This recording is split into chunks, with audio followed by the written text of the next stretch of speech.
Hi, Neil here. Just a quick video. I'm on a survey this morning. I've been to this property before. I was here probably about 6, 7 months ago, and they had a problem, some storm damage. But anyway, long story short, I remember looking at this room, which is the front room left, and I said to the client, I think you've got a problem with obviously penetrating damp on this front elevation. And she said, not to worry about it. We've already got a contractor lined up who's been out, they've had a look at it, said it's rising damp. And anyway, they've diagnosed rising damp. They're going to do obviously whatever work needs to be done, which was fine. But I did point out at the time, I don't think it's a rising damp problem. I think there's more of an issue going on, and I think it's rainwater penetration. Solid 9-inch walls, exposed location. But the client anyway said that she was more than happy with the contractor who she'd appointed. It's a local guy, knows what he's doing, been around a long time. So long story short, I'm back here 6 months later and looking at this. Now, as you can see the damp stain. It's been dry lined. It's a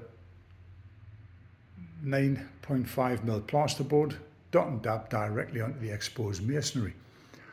So we can see now some of those damp staining visible at the time that I originally came out, but you can see what we've got there, severe efflorescence, which is a classic indicator that it's a penetrating damp problem, not rising damp as originally diagnosed. It obviously comes down here onto the return. You can see that it's affecting the wall plaster on the return.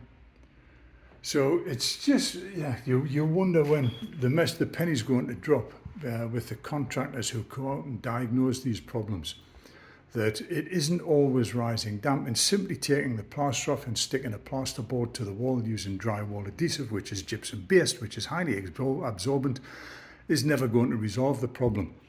So months later, the client's in this situation now. They're trying to work out what's going on. I actually told them what was going on when I first visited the property, but never a good idea to dot and dab directly, excuse me, onto bare masonry, especially when you've got solid external walls in exposed locations, because this is the end result. So actually done the same here, up to 1.5 metre. Again, you can see the efflorescence, you can see the plaster dabs.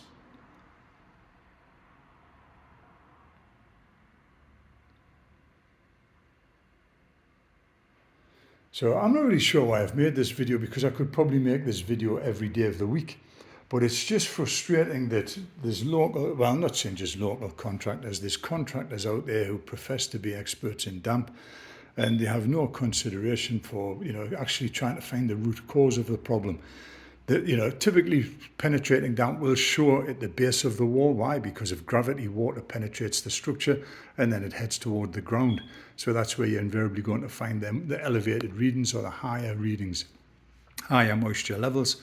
But it doesn't mean that that is the source, that it's coming up from the ground. In this instance, you can clearly see what's happening. It's coming down over. And the efflorescent salts there are a dead giveaway. So it just appears, I'm sure, there's the people I'm connected with on LinkedIn and probably who see this would have seen it straight away. But it just stresses the importance of clients getting the right information, appointing somebody who's actually got at least half an idea what they're looking at, so they can give the appropriate recommendations. Because if not, this is the end result. I suppose I'm just having a little bit of a rant, because I actually pointed this out before they even had the work done, that it wasn't the solution, but they were more than happy with probably the price. It was probably a cheap job, and this is where we're at now. Okay, take care now. Bye-bye.